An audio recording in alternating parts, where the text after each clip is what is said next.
Boa noite, senhoras e senhores. Estamos aqui reunidos no Centro Espírita Casa do Caminho Santana. Nós estamos ao vivo pela internet, www.casadocaminhosantana.com.br. Aos que tiverem a oportunidade de acessar neste horário, e a palestra de hoje é da semana toda. Alguns avisos.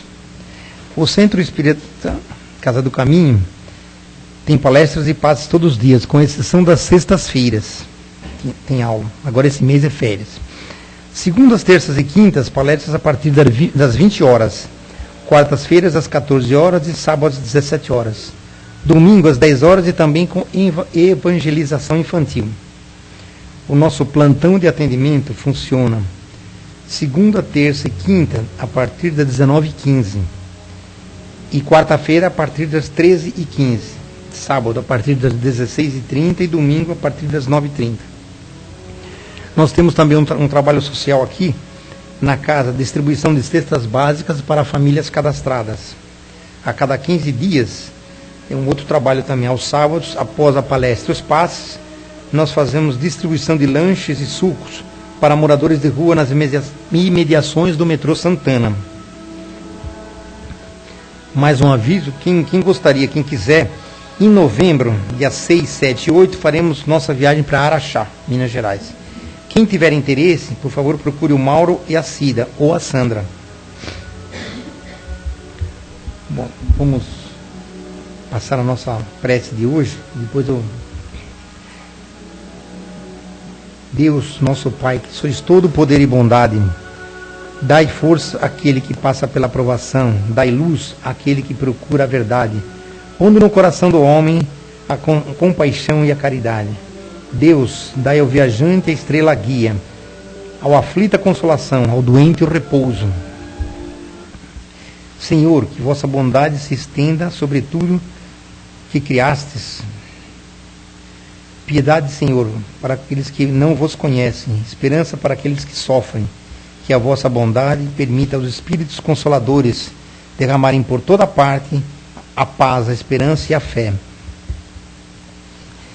Deus, um raio de vossa faísca, de vosso amor, pode abrasar a terra. Deixa-nos beber nas fontes dessa bondade infinita, fecunda e infinita, e todas as lágrimas secarão, todas as dores acalmar-se-ão. Um só coração, um só pensamento subirá até vós, como um grito de reconhecimento e amor. Como Moisés sobre a montanha, nós vos esperamos com os braços abertos, ó poder, ó bondade, ó beleza, ó perfeição, e queremos de alguma forma, de alguma sorte, alcançar a vossa misericórdia. Deus, dai-nos a graça, dai-nos a força de ajudar o progresso a fim de subirmos até vós. Dai-nos a caridade pura, dai-nos a fé e a razão. Dai-nos a simplicidade para que fará de nossas almas um espelho onde deve refletir a vossa imagem e misericórdia. Que assim seja. Agora a palestra de hoje do livro Aflições, do livro Caminho, Verdade e Vida, o capítulo sobre as aflições. Ok. Os colegas aqui lá, passa lá.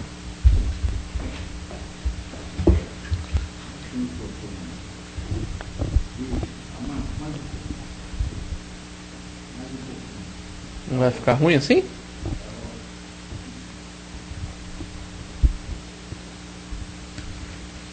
Boa noite a todos. Agradecemos mais um convite aqui da Casa do Caminho, né? Uma bênção aqui estarmos reunidos em torno da palavra de Jesus, em torno dos comentários do Espírito Emmanuel sobre o Evangelho, no livro Caminho, Verdade e Vida. Lição 83, que fala sobre as aflições. Ele traz um trechinho de uma das epístolas dos apóstolos, que diz o seguinte: mas alegrai-vos no fato de serdes participantes das aflições do Cristo. Aflições do Cristo.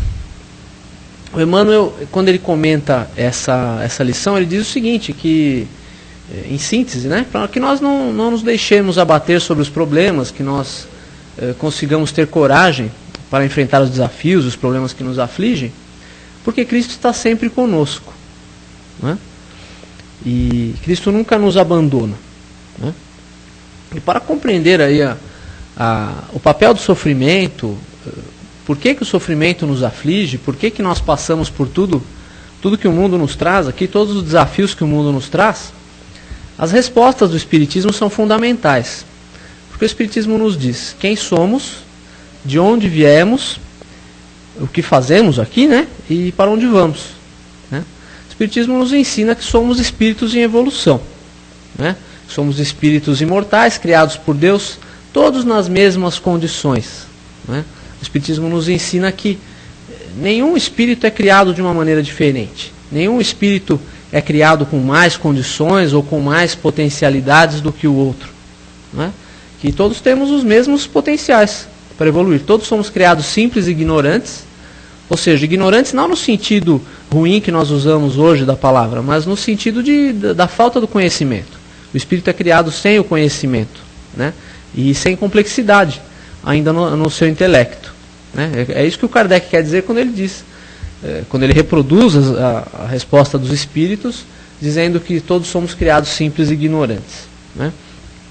E de onde viemos então? Dessa criação, todos iguais, todos nas mesmas condições. E o que fazemos aqui nessa roda de reencarnações, nessa sucessão de vidas, nessa sucessão de aventuras e de aprendizados? Nós buscamos evolução. Nós buscamos sair dessa ignorância, sair dessa falta de conhecimento, e para isso precisamos ser mergulhados aqui na matéria. Precisamos da experiência material. Né? Precisamos experimentar os apetites da carne, os apetites que o mundo nos oferece. Precisamos passar por todas essas tentações, por todas essas dificuldades, porque são aguilhões, na verdade, que nos impelem para frente. Né? Será que se não fossem essas experiências todas, mesmo que difíceis que nós passamos aqui, será que nós não teríamos a tendência de ficar estacionados? Né? É mesmo que pensar assim, será que algum de nós, se não tivesse que trabalhar, levantaria às 6 horas da manhã, num dia como hoje, frio, chuvoso? É a mesma coisa nós pensarmos assim. Né? E pensar que alguma criança, por exemplo, nós temos uma criancinha pequena aqui, daqui a alguns anos ela vai estar levantando cedo para ir à escola. Né? Oi? Já está indo. Então, será que se dependesse dela e que se os pais não colocassem ela nesse caminho, ela ia espontaneamente fazer isso? De jeito nenhum. Como nós também não fazemos. Será que nós vamos comer brócolis no almoço, alguma coisa assim, se nós não soubermos que não devemos evitar comida pesada, comida gordurosa? Então, nós sempre temos a tendência de fazer o que é mais gostoso e de fazer o que nos deixa estacionados. Né? E para onde vamos? Que é o que o Espiritismo também nos diz. Todos estamos destinados à evolução. Todos estamos destinados a sermos espíritos puros.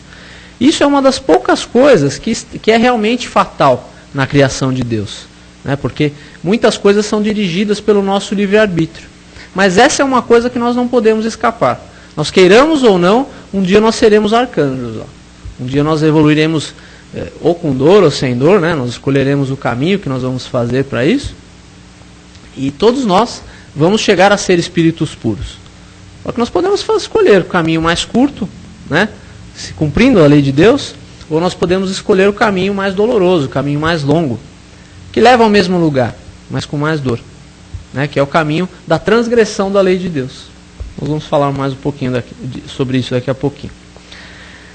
Mas então, se nós estamos aqui para evoluir e não para sofrer, né? Se para nós atingirmos esse estágio de espíritos evoluídos, espíritos puros, para isso nós precisamos evoluir, por que precisamos então sofrer? Né? Por exemplo, podemos pensar assim, eu vou ao centro espírita, ou eu vou à missa, ou eu vou ao culto evangélico, ou eu vou à sessão de Umbanda, ao templo budista, né?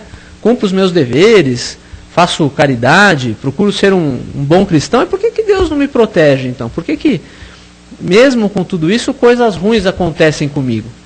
Muitas vezes nós nos fazemos essa pergunta, né? Isso, de certa maneira, é um reflexo da visão que nós tínhamos da divindade antes de todas essas luzes que o Espiritismo nos trouxe e que mesmo o Evangelho nos trouxe. Né? A visão que nós tínhamos, por exemplo, da divindade, na época que foi escrito o Antigo Testamento, e que relata aqueles sacrifícios, aquelas coisas todas que se faziam no templo, ele mostra como a nossa fé, tradicionalmente, desde aquela Idade Antiga, ela é sempre fundada no negócio, na barganha. Então, nós tínhamos fé para que os castigos de Deus não nos atingissem. Não é isso? Nós não queríamos que aquelas pragas da lavoura atingissem a nossa lavoura, então nós tínhamos fé. Nós não queríamos que as doenças assolassem a nossa família, então nós tínhamos fé. Tanto que a nossa fé era muito mais voltada para o sacrifício de algumas coisas, de animais no templo, de alguma coisa assim, do que de realmente voltar a nossa vida para a obediência da lei de Deus. Não é isso? É muito conhecida, inclusive, aquela passagem que Jesus expulsa os vendilhões do templo, que transformaram a casa do Pai num covil de ladrões. Não é isso? O que Jesus estava querendo mostrar ali? Será que ele queria punir aquelas pessoas, ser violento com aquelas pessoas? Essa não era a lição principal. Esse não é o motivo principal da atitude de Jesus. A principal atitude ali de Jesus foi mostrar que Deus não se comercializa, que a fé não é negócio, que a fé é conquista do coração, que quando nós realmente temos fé, essa fé não pode ser comprada com sacrifício, né? Porque era muito comum aquela prática de se comprar animais ali, ovelhas e pombas e o que fosse, queimar ali no altar para que aquela fumaça levasse até Deus, né? Se acreditava que o fato da fumaça subir levaria aquele sacrifício até Deus. Né? As pessoas pensavam, né? Nossa, eu gosto tanto de comer uma carne, uma ovelha, alguma coisa assim, Deus também deve gostar. Olha como nós fazemos Deus a nossa imagem e semelhança, né? Então nós projetamos em Deus os nossos vícios, né? As nossas viciações e os nossos gostos. E por isso o Deus que se via no Antigo Testamento era muito diferente do Deus que Jesus nos mostrou. Era um Deus vingativo, era o Senhor Deus dos exércitos. Porá uma mesa na presença dos meus inimigos. Jesus não nos manda ter inimigos. Jesus nos mostra o Deus de amor. O Deus que perdoa. O Deus que quer que seus filhos evoluam e não que eles sofram. Não é isso? Amai os inimigos. Orai pelos que vos perseguem, não é isso? Então é muito diferente, né? O Deus que Jesus nos mostra daquele Deus do Antigo Testamento, né? O Senhor Deus dos exércitos. Então, esses sofrimentos que aparecem na nossa vida, o tema da palestra é esse, são aflições, elas não são para nos castigar, elas são para nos ensinar, para nos colocar no caminho do qual nós nos desviamos por algum motivo. Não é isso? Por exemplo, o Espiritismo nos coloca as causas das aflições, né? Nos coloca dois tipos básicos de causas das aflições. Ou elas são devidas a uma causa atual, ou uma causa pretérita. Quando que seria uma causa atual? É quando nós olhamos a nossa conduta do passado, mesmo do passado recente, a nossa conduta de ontem, da semana passada, do ano passado, de 30 anos atrás, e identificamos nessas nossas condutas as causas do que nos afligem hoje. Então, por exemplo, se eu tenho um problema de pulmão muito grande hoje, e eu sou fumante desde os meus 12 anos de idade, é muito fácil perceber que a causa e o efeito. É fácil perceber a correlação da causa e efeito. Não é isso? Então, causas desse tipo são chamadas por Kardec no Evangelho como causas atuais das aflições. Mas às vezes nós olhamos e vemos a nossa vida, analisamos a nossa conduta e não identificamos essas causas. Quando nós não conseguimos identificar, e é impossível determinar essas causas, é porque essas causas são pretéritas. Essas causas podem ser de vidas passadas, de coisas que nós não nos lembramos, né? De coisas que nós fizemos há 100, há 200, há 300 anos e que estamos colhendo o resultado agora. Mas não seria injusto isso? Não, é só nós observarmos a vida. Nós conhecemos pessoas que vivem na iniquidade desde que se conhecem por gente. E às vezes nós não vemos acontecer nada para essa pessoa. A pessoa fica impune. Não é isso? Nós conhecemos muitos criminosos, né, que nós vemos na mídia todo dia, que acabam ficando impunes. Será que isso, a impunidade da lei do homem, vai se traduzir também na impunidade da lei de Deus? Não vai. Porque a lei de Deus é perfeita. Ela não deixa nada passar em branco. Né? Então o homem é o próprio artífice da sua infelicidade. Essa infelicidade não é imposta por Deus a ninguém. Fala, eu sofro dessa maneira porque Deus quer que eu sofra. Não. É que às vezes não há outra maneira de nos ensinar. Às vezes nós somos tão teimosos e tão rebeldes e passamos 1, 2, 3 encarnações na rebeldia e achamos que aquilo é castigo. Que Deus está nos impondo aquilo que Ele quer que nós soframos. Não. Se um pai da terra, que é muito imperfeito perante a perfeição divina, ele não quer nunca que seu filho sofra. Os pais, as mães da terra, não querem que seus filhos sofram de modo algum. Será que Deus, então, que é mais perfeito do que os pais da terra, quereria que seus filhos sofressem sem necessidade? Não. Então, nós só sofremos quando realmente não há outro jeito de nos ensinar. Quando realmente aquilo é a colheita do que nós estamos plantando. Não é isso? E aí o Kardec também ele separa esses desafios, essas aflições, em provas e expiações. O que são expiações? Expiações são decorrentes da lei da causa e efeito. Né? São coisas que necessariamente são resultado do que nós fizemos no passado. São coisas que nós plantamos, que nós semeamos e agora nós estamos colhendo o resultado disso. Né? Inclusive, quando ele explica as categorias dos mundos habitados, e a Terra é um deles, ele coloca que a Terra é um mundo de expiações e provas. Ou seja, é tanto quanto difícil ser plenamente feliz aqui. Muito poucas criaturas podem ser plenamente felizes na Terra, porque a felicidade não é desse mundo. A felicidade é uma coisa, a felicidade plena, a felicidade do espírito que realmente vem de dentro, ela é reservada a mundos mais felizes, mundos já mais evoluídos que já passaram pelo que o nosso está passando. E o nosso está prestes a se transformar num mundo de regeneração. Que aí o bem deve predominar sobre o mal. É que hoje o mal ainda predomina. As pessoas que hoje vivem no nosso planeta, em sua maioria, têm em si mais mal do que bem. Quando o planeta for se transformando num planeta de regeneração, pela própria modificação dessas pessoas, o bem vai passar a predominar. E nós teremos um planeta um pouco mais tranquilo. Já com uma evolução um pouco mais fácil, sem tantos sobressaltos, né? Então, expiações são coisas decorrentes da lei de causa e efeito. Né? Inclusive, tem uma passagem da Bíblia aqui que me vem na cabeça quanto a isso. Quando Jesus fala que se um olho é motivo de escândalo, corta o seu olho. Se um braço é motivo de escândalo, corta esse braço. Alegoricamente falando, né? Porque é melhor você entrar na vida cego do que ser lançado no fogo do inferno. O que Jesus quer dizer com isso? Que às vezes nós precisamos, quando encarnamos aqui, de certas limitações para que não caiamos nos mesmos erros do passado. Tem um caso que uma vez o Chico Xavier, ele atendeu, era uma mãe, né? Aquela mãe chegou ali com uma criança pequena, naqueles milhares de atendimentos que o Chico fazia, e aquela mãe chegou com uma criança pequena ali, e o garoto era surdo, mudo, e não tinha os 2 braços. Isso já é uma coisa pesada, né?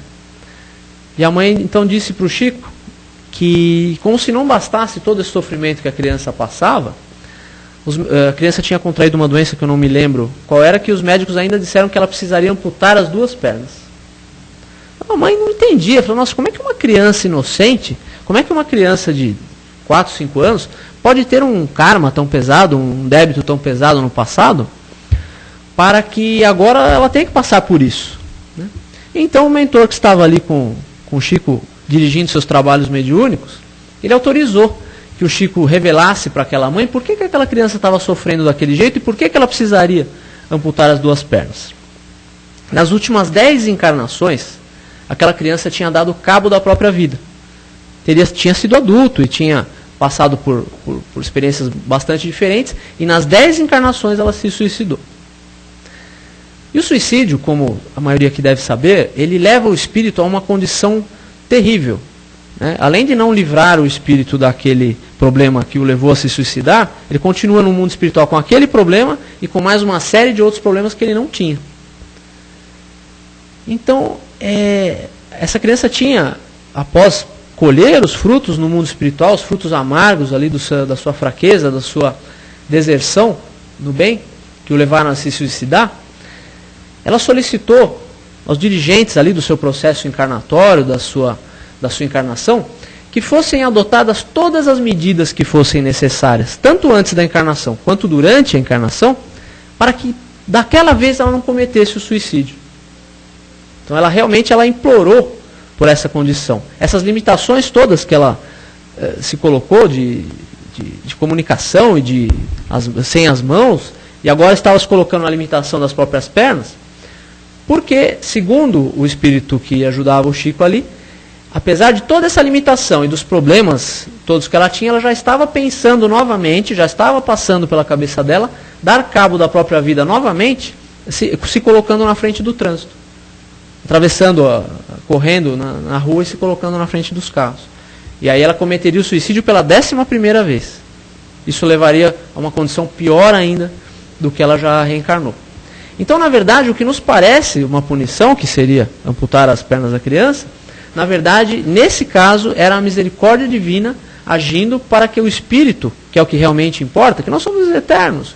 O espírito, quando ele está fora da matéria, ele sabe que ele é eterno, ele sabe que o que importa realmente é o espírito, ele sabe que tudo isso que nós vivemos aqui na matéria é muito transitório, é muito curto perante o tempo da eternidade, o tempo que o espírito que não tem fim, né? O espírito é imortal. E a criança sabe de tudo isso, o espírito dela sabe de tudo isso. Então ele solicitou que fossem impostas todas as limitações que fossem necessárias para que ela não cometesse suicídio novamente. Inclusive o Livro dos Espíritos, na questão 258, a resposta do Espírito de Verdade, que o próprio Espírito escolhe o gênero de provas porque há de passar, e nisso consiste o seu livre-arbítrio. Então nós não temos, se nós mesmos solicitamos normalmente essas provas, é porque nós podemos suportá-las. Porque nós temos condições de suportá-las, porque não solicitaríamos provas que estivessem além do nosso alcance. E a bondade do Pai também não permitiria. A bondade de Deus não permitiria que nós pedíssemos e tivéssemos uma prova que evidentemente fosse impossível de nós suportarmos. Porque aí Deus seria injusto. Deus não seria um Pai previdente. E não podemos esperar que o Deus de perfeição seja imprevidente. Ou é assim, ou Deus não existiria, com todos os seus atributos. Não é? Então, será que nós precisamos então sofrer sempre? Por exemplo, nós temos a nossa conduta aqui hoje, estamos semeando e cometemos erros. Estamos sempre sujeitos a cometer os erros, né? E sempre isso vai nos levar ao sofrimento? A resposta para isso estava na própria Bíblia já, no Evangelho, né? Uma delas é o caminho do sofrimento realmente, né? Que é quando fala, não vos enganeis, de Deus não se zomba, tudo aquilo que plantardes, tu mesmo haverás de colher. Então, isso é colheita, isso é lei de causa e efeito. Se nós fazemos o outro chorar hoje, nós é que choraremos amanhã. Se nós fazemos o outro passar fome hoje, somos nós que passaremos fome amanhã. Isso é colheita, isso é lei de causa e efeito. Então esse é um caminho que a Bíblia nos traz. Mas a Bíblia traz um outro, bem mais feliz. É quando Pedro, em sua epístola, ele diz o seguinte, que o amor cobre uma multidão de erros, uma multidão de pecados. O que ele quer dizer com isso? Que não necessariamente nós precisemos passar por tudo que fizemos os outros passar. Porque a finalidade não é vingança, não é a pena de talião, mas a finalidade é aprendizado. Ou seja, se houver outro meio de nós aprendermos, o sofrimento pode ser diminuído. Essas provas, essas expiações podem ser abrandadas. Como? Nos colocando a serviço do semelhante. Se nós fizermos mal na encarnação passada para 20 pessoas, nós podemos suavizar muito isso se nessa encarnação nós fizermos o bem para 100 pessoas. Lógico que não dá para colocar tudo numa fórmula matemática, né? De uma maneira, até porque cada caso é um caso. Né? É difícil na questão espiritual estabelecer a causa exata e o efeito exato. Mas o nosso serviço em prol do semelhante, a nossa transformação interior, o nosso aprendizado da caridade e do amor, ele pode suavizar muito as nossas provas. Né?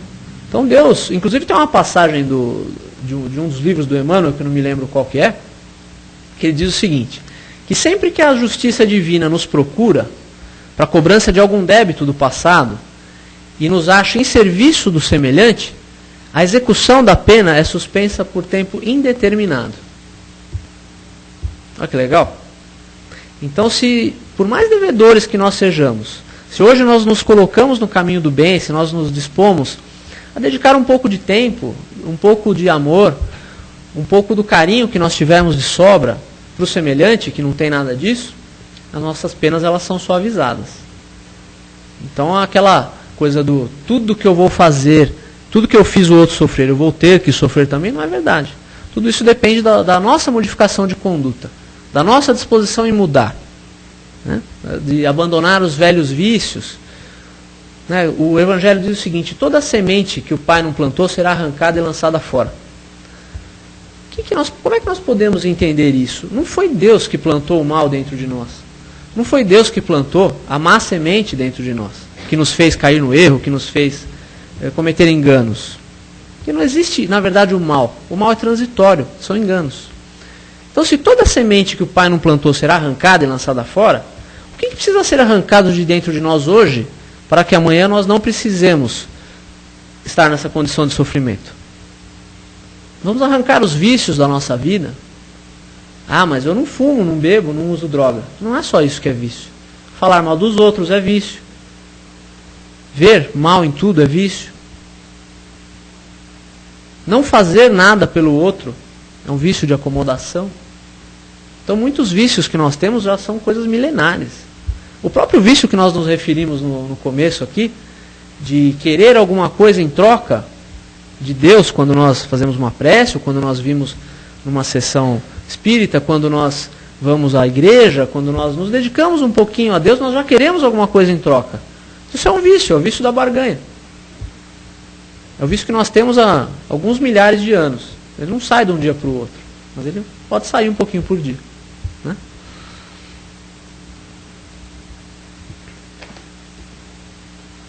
E também o Cristo nunca disse que seria fácil, né? Ele não disse que seria tranquilo, que nós podíamos ficar sentadinhos ali, bonitinhos, que todo o reino dos céus viria até nós. Ele não disse nada disso. Ele disse: quem quiser me seguir, negue-se a si mesmo, tome a sua cruz e siga-me.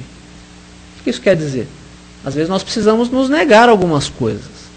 Eu posso hoje, por exemplo, ter a vontade de ficar vendo televisão em casa. Todos nós aqui, né? Está frio, está chovendo. Seria muito gostoso para nós ficarmos vendo televisão em casa. Mas o que é melhor realmente para nós é nós nos negarmos esse prazer mesquinho, né? Um prazer assim, em face do que nós viemos buscar aqui, de toda a espiritualidade amiga que nos cerca, um prazer pequeno de ficar em casa vendo televisão e comendo pipoca. E nós vimos aqui para estudar, para ouvir, para falar do Evangelho, para dar ou tomar passe. Então nós estamos nos negando algumas coisas. No sábado à tarde aqui, quando o pessoal faz a distribuição dos lanches, talvez fosse muito gostoso estar jogando futebol, por exemplo, com os amigos. Mas alguém precisa fazer os lanches e levar para a rua, com suco, com o que mais for ser cobertores, ou, enfim, o que seja distribuído. Então às vezes nós precisamos realmente nos negar algumas coisas. Tome a sua cruz. Por que tome a sua cruz? Ah, eu tenho que sofrer? Não. Mas não dá para negar nossa responsabilidade sobre as coisas.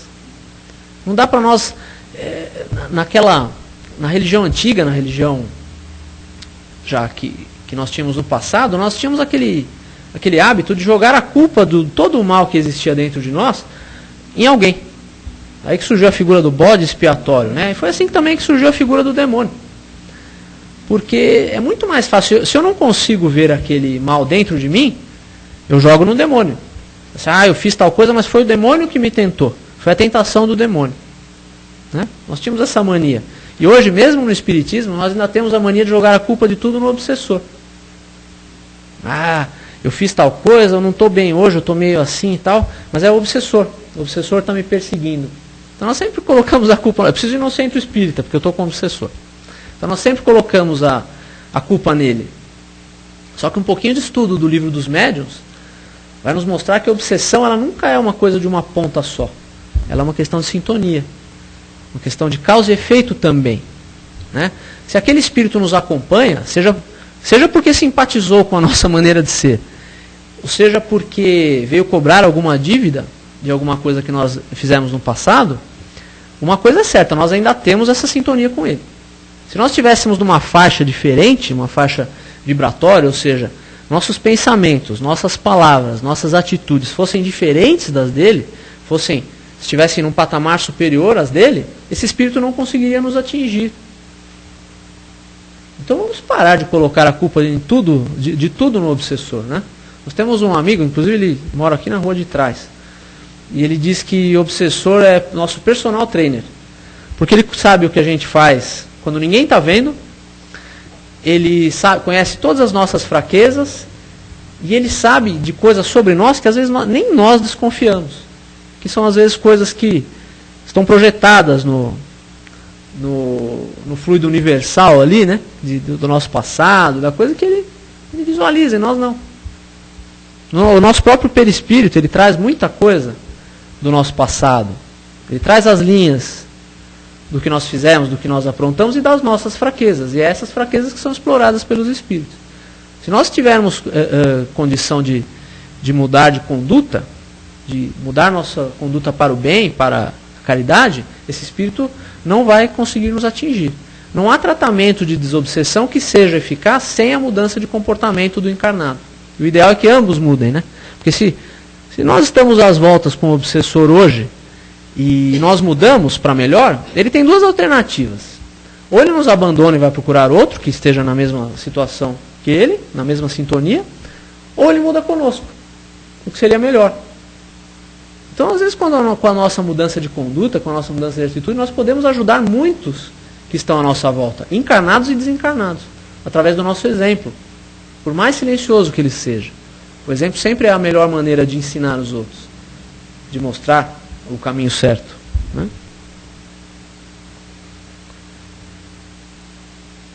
E essa liberdade que nós nos referimos agora há pouco, elas dependem do grau de evolução do espírito.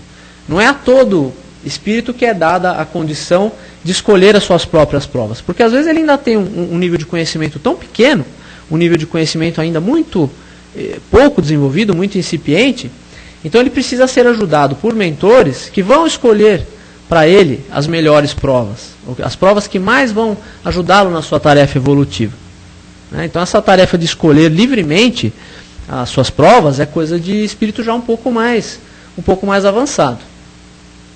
Essa pequena ressalva do que nós falamos agora há pouco. E o Emmanuel ele fala que por que nós temos esses desafios externos? Na verdade, eles são para vencer as nossas limitações internas.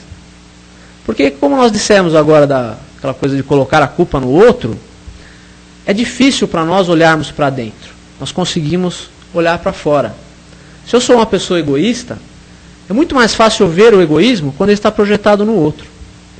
Então Deus, nada melhor do que ele colocar uma pessoa tão egoísta quanto eu ao meu lado, para que eu possa observar o egoísmo nele.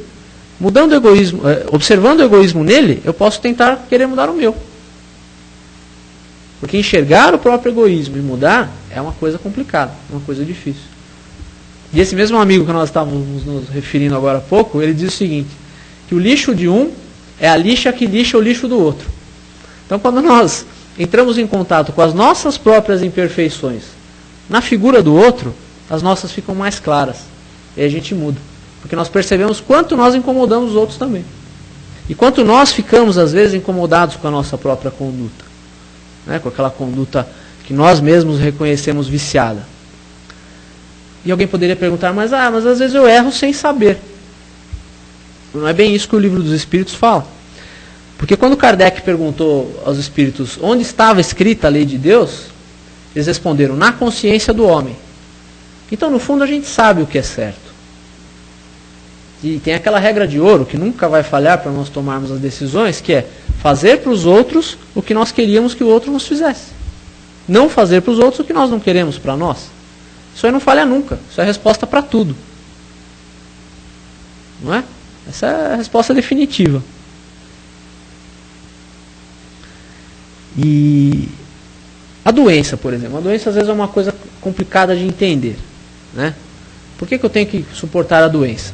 Além daquelas causas que nós já falamos, que pode ser a colheita do que veio do passado, às vezes o espírito ele tem uma enfermidade moral que se manifesta no perispírito. Se isso puder ser drenado para o corpo denso, para o corpo físico, às vezes é o melhor jeito de se livrar daquilo.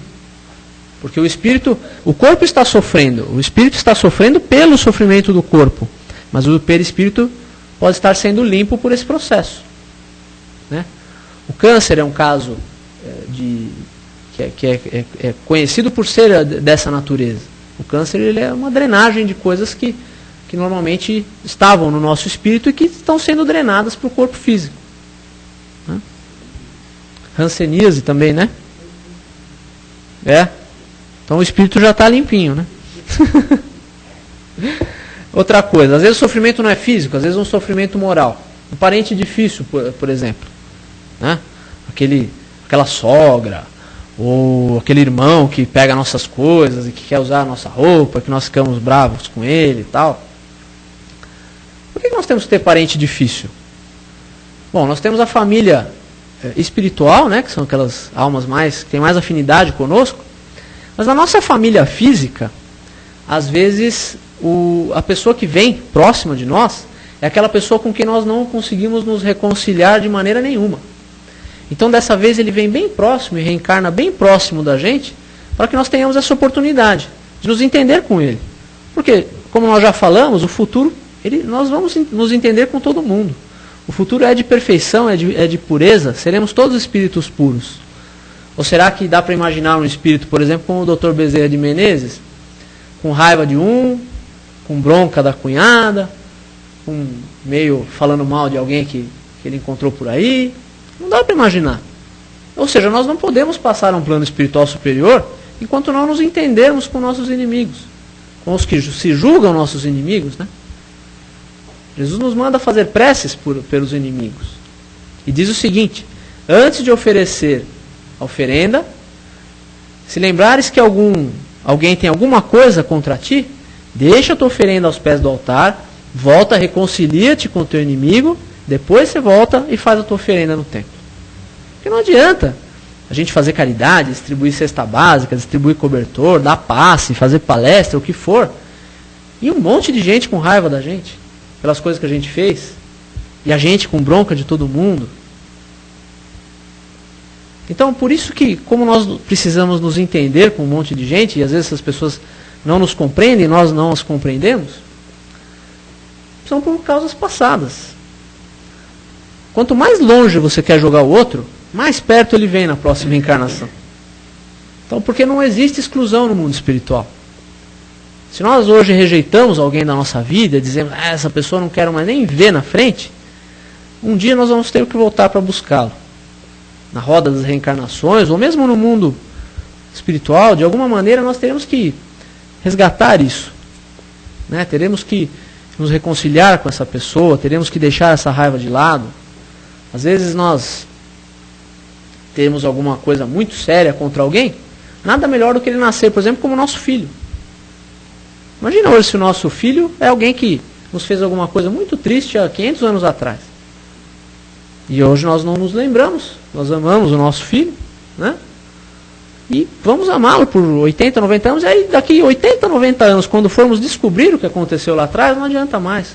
Porque esse amor que foi desenvolvido nessa encarnação, esse amor puro de pai, de mãe para filho, que cobre qualquer ofensa passada, ele cobre qualquer coisa.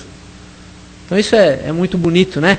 Na lei da reencarnação, nessa lei da afinidade, dessas pessoas que nós temos às vezes dificuldade de conviver, voltarem para perto da gente de uma maneira que só Deus sabe, só Deus imagina, e nós não. Não é sempre assim, né? Às vezes nossos filhos são almas que têm bastante afinidade conosco também. E eu sempre gosto de trazer uma dica de leitura para as palestras. Esse aqui é o livro Céu e Inferno. É um dos 5 livros principais da codificação espírita, né? E é muito interessante, é um dos meus preferidos, porque ele traz a discussão teológica, né? De Deus, o demônio, os anjos, céu, inferno, penas eternas, tudo aquilo, na primeira parte. Na segunda parte, ele traz depoimentos de espíritos, de todos os graus. Espíritos felizes, espíritos sofredores, espíritos endurecidos, suicidas, né? E tem um caminho que fala de expiações terrestres, ou seja, sofrimentos terrestres, que é exatamente o nosso tema aqui da discussão de hoje. Eu selecionei aqui uma pequena mensagem é uma história, né, verdadeira, do Marcel, a criança do número 4. Era uma criança pequena, né, uma criança de 8 a 10 anos, num estado muito complicado. Ele descreve aqui assim, ó: inteiramente contrafeito, seja pela disformidade natural, seja em consequência da doença, suas pernas contornadas tocavam o seu pescoço. Sua magreza era tal que a pele se dilacerava sob a saliência dos ossos. Seu corpo não era senão uma ferida e seus sofrimentos atrozes. Então, essa criança sofria muito, né? A criança tinha sofrimentos muito, muito fortes. E ele não aguentava de dor. Aí, um dia a criança disse, ela já estava próxima de desencarnar, né? E um dia ela disse para o médico: doutor, tenha a bondade de me dar pílulas, como as últimas que me ordenasse. E o médico falou: não, tenho medo que elas te façam mal, né? Você está tomando muito remédio. E a criança disse o seguinte: olha como ela não estava preocupada só consigo, ela estava preocupada com os outros doentes que ficavam ali no hospital. É que, replicou a criança, sofro de tal modo que me forço em reprimir para não gritar e pedir a Deus conceder-me a força de não alterar os outros doentes que estão do meu lado. Frequentemente não consigo impedir isso. Essas pílulas me adormecem e pelo menos no tempo que estou adormecido não atormento ninguém. Então isso mostra, apesar da pouca idade dele, que era um espírito já com um certo grau de evolução moral. Ele não estava preocupado com ele, com 8 a 10 anos, em que normalmente o egoísmo ainda faz muita parte de nós, mesmo sem maldade, a criança já pensava nos outros, né? A criança já estava preocupada com os outros. Aí ele acabou desencarnando, né? A situação dele se complicou muito. E aí depois o Espírito Santo Agostinho, um pouco depois da evocação da criança, ele disse o seguinte, explicou a situação já de uma maneira mais ampla, além do que os nossos olhos podiam ver, né? Pobre pequeno ser sofredor, quantos gemidos fazia ouvir nesse asilo de miséria e de lágrimas? E malgrado a sua tenra idade, como era resignado, e como a sua alma já compreendia o objetivo dos sofrimentos. Sentia bem que além do túmulo, esperava uma recompensa por tantos lamentos abafados. Também como ele orava por aqueles que não tinham, como ele, a coragem de suportar os seus males, para aqueles, sobretudo, que lançavam ao céu blasfêmias em lugar de preces. E olha a desencarnação dele. Se a agonia foi longa, a hora da morte não foi terrível. Os membros convulsionados se torciam, sem dúvida, e mostravam aos assistentes um corpo deformado, se revoltando contra a morte, a lei da carne que quer viver apesar de tudo. Mas um anjo planava acima do leito do moribundo, cicatrizando o seu coração. Depois tomou sobre as suas asas brancas essa alma tão bela que se escapava desse corpo informe, pronunciando essas palavras: glória vos seja dada, ó meu Deus. E essa alma subiu para o Todo-Poderoso. Feliz ela exclamou a Deus: eis-me, Senhor, me destes por missão ensinar a sofrer. Suportei dignamente a prova? Então, uma lição de resignação de uma criança tão pequena, né? De 8 a 10 anos. Aqui nosso tempo já estourou. Eu não queria que ficasse a imagem de que nós estamos fazendo aqui uma homenagem ao sofrimento e nem ao conformismo, de nós nos conformarmos com tudo e aceitarmos todo e qualquer sofrimento passivamente. Não é isso que a doutrina espírita prega. A doutrina espírita diz o seguinte: nós podemos e devemos fazer de tudo para minorar os nossos sofrimentos e os sofrimentos dos outros. Mas aqueles sofrimentos que não tem jeito, que nós não conseguimos fazer nada para acabar com eles, nós temos que suportá-los com resignação e coragem. Então é mais uma lição de coragem do que de conformismo. E temos que entender também o seguinte: como nós dissemos que o Criador não deixa que nós assumamos provas maiores do que podemos suportar, vamos ter coragem, lembrando que se Deus nos deixou passar pelo que nos aflige hoje, pelo que nos atormenta hoje, é porque Ele confia na nossa capacidade. E se Deus, que sabe todas as coisas, confia na nossa capacidade, nós não devemos contestar essa confiança de Deus em nós, devemos ter a coragem que isso nos exige. Muita paz e muita luz no coração de todos.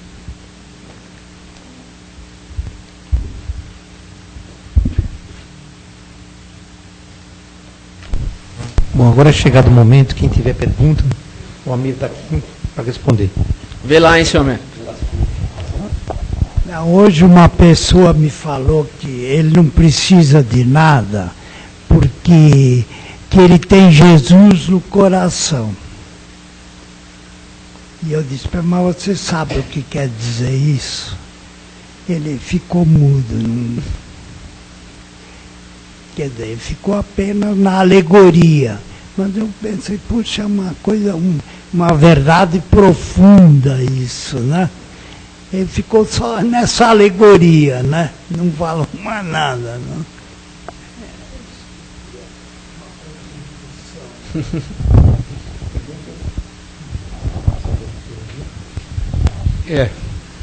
Boa noite.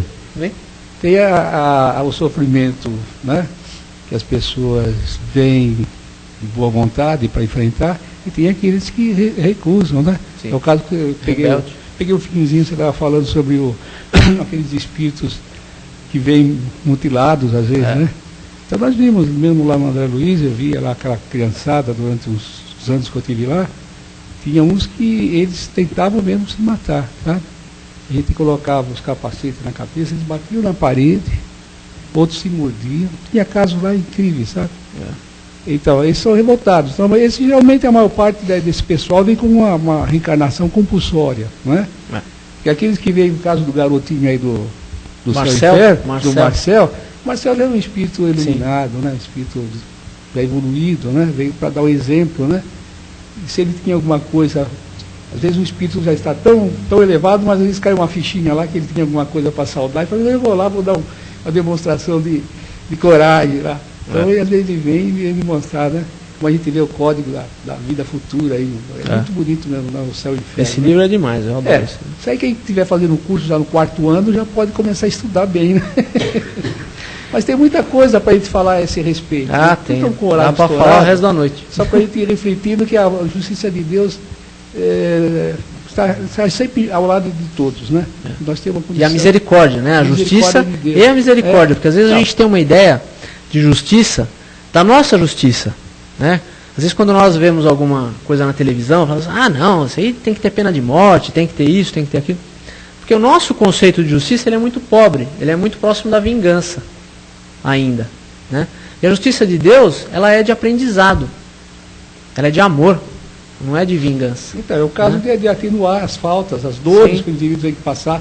Quantos casos que nós vemos aí na literatura espírita, que as pessoas tinham que passar por processo terrível, e aquilo ficou quase nada pelo trabalho que às vezes desenvolve, como você falou, o indivíduo que prejudicou 100 e 50 e vai ajudar 200, né? Você lá, um professor lá no meio da África, lá no Iraque, em algum lugar assim. Então o indivíduo vai se sujeitar até morrer, sofrer, mas só pelo altruísmo, né? Ele já resgata quase a metade do débito vai dele. atrás, né? É uma coisa espontânea, né? Às vezes Deus faz com que a gente só pague uma pequena parcela do que a gente deve. Às vezes você não tem condição de acertar tudo numa cada encarnação, mas você vai ter condição de vivenciar outras oportunidades, né? Porque nem todos estão preparados. São espíritos que às vezes vêm, um Gandhi, por exemplo, né? Você viu? Conquistar o que ele conquistou na paz, sem nenhum tiro, nada, né? Isso é uma alma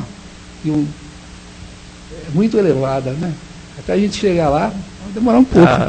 Tem que fazer muita palestra. E a Índia continua do jeito que nós estamos vendo aí, né? É outra coisa, né? É um enviado mesmo, né? Venceu uma guerra sem dar um só tiro.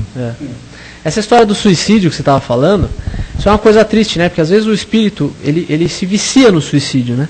Ele faz isso por várias encarnações seguidas, e aí ele perde o costume de deixar a vida acabar naturalmente, não consegue mais fazer isso. E quando ele desencarna, ele está sempre naquela condição terrível, né? Está cheio de fluido vital ainda, e isso, ele é vampirizado pelos outros, né? Que vem atrás desse fluido vital. A situação do suicida realmente, ali no livro tem uns exemplos ali de arrepiar, né? Mas a gente precisa conhecer, né? É porque ele acha que ele se suicidando, ele vai acabar. Acaba tudo, ele se livra do problema. O problema está só começando. Só começando, exatamente. No livro Nosso Lar, né, quando ele chegou do outro lado lá, André Luiz, não foi chamado de suicídio, ele como? Eu não sou suicida. Suicídio indireto. Indireto. Bebeu demais, fumou demais, ele denegriu a saúde dele. Isso foi um suicídio. Não se tratou e era um médico. Um médico ilustre. E todo mundo chamando ele de suicídio. Ele, como suicídio? Na realidade foi um suicídio. Porque ele passou a vida inteira sem ligar para isso, né? Sem ligar para a parte espiritual, para nada. E no final do primeiro capítulo ali, ele deixa uma mensagem que me marca muito, assim, que ele diz o seguinte: buscai a verdade antes que a verdade vos surpreenda. Suai agora para não chorardes depois. Então é a lição de quem sofreu ali tudo aquilo, né? De quem passou na carne, né? No perispírito. 8 anos pagando. 8 anos ali. E ele fala que só quando ele se sentiu colado ao lodo da terra ali, que não tinha mais o que sofrer mesmo, que aí ele lembrou que deveria existir um supremo autor da vida, né? E aí ele levou as mãos para o céu e pediu que Deus lhe estendesse as mãos. E foi ali que apareceu Clarencio para resgatá-lo. Imediatamente. E aí ele falou: nossa, mas eu fiquei tanto tempo aqui, você não estava? Ele falou: não, eu estava do seu lado todo o tempo, mas você que não me via. É a primeira vez. Posso fazer um adendo? Como é que falam, né? Que o André Luiz foi o Carlos Chagas, né? O descobridor da moléstia de Chagas, né? Agora, ele labutou muito nesse campo, né? Descobriu o barbeiro, esteve lá em Minas, passeou por tudo aquilo, né? Quer dizer, ele tinha um galardão, né? A seu favor, né? Então, eu penso que um dos fatores que o levou para o nosso lar foi esse galardão. Porque ele tinha feito bem para muita gente, né? E as preces de cada uma dessas pessoas foram ajudando ele de alguma maneira, né? A mãe dele. As consultas também, tudo isso. tudo pesou favoravelmente. E olha como é o espírito superior, né? Quando o Clarencio chegou, ele perguntou: quem sois, né? Emissário dos céus, né? Achando que ele ia se intitular: não, eu sou o espírito tal, ministro do nosso lar, tal. Ele falou: não, chama-me Clarencio, eu sou apenas teu irmão. Que humildade, né? Que humildade. O espírito superior é assim. A gente é que gosta de título, né? O espírito superior não liga para isso. Zero título, humildade acima de tudo. Né? Mais alguém tem alguma pergunta aí? Silvia? Ou então vamos lá? Por encerrar.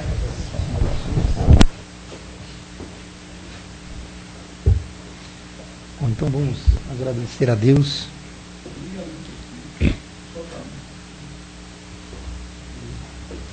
Fazer as vibrações por todos aqueles que se encontram sem um teto nas ruas, pelas pessoas, homens, mulheres, crianças, que não têm o lar, não têm o que comer, o que vestir, o que calçar, que se encontram aí na intempérie. Que essas pessoas possam conseguir algum canto, conseguir roupas, coberturas e possam ser agraciadas com carinho, com amor. Porque há muita gente pensando no bem e tentando ajudar essas pessoas. Vamos também nos orfanatos, onde as crianças estão ali aguardando uma adoção, esperando por um lar, que elas possam ter pessoas boas que queiram adotá-las e ter uma vida feliz, um futuro melhor. Por aquelas pessoas de idade que se encontram nos asilos, que a família colocou lá e raramente vai visitar. Vamos pedir para que essas pessoas não se desesperem, que Deus tem muito amor por elas, que não vai abandoná-las em hipótese alguma. Vamos pedir por essas pessoas que eles tenham paciência e que Deus tenha compaixão deles. Por aqueles que se encontram nos hospitais, no leito de dor, passando por provações, por doenças, muitos em áreas terminais, que isso é uma provação, que Jesus tenha piedade deles, dê paciência, resignação, para passar pelo sofrimento, para atingir a luz e a glória. Por aqueles que cometeram desatinos e crimes, que se encontram nas penitenciárias, adultos e adolescentes, masculinos e femininos, que eles também possam ter uma ponta de resignação e ver o que cometeram, o desatino que cometeram, porque na hora a pessoa não pensa, quando está nervosa faz as maiores barbaridades, os crimes, depois vai se acomodando a mente e aí vê o quão ruim foi praticar atos que depois, por um segundo de um ato irrefletido, tem a vida inteira para se penalizar. Que essas pessoas tenham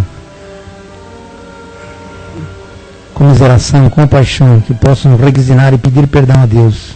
Que o Pai infinito perdoa não uma vez, mas infinitas vezes. E dá sempre uma segunda chance, uma terceira chance para todos nós.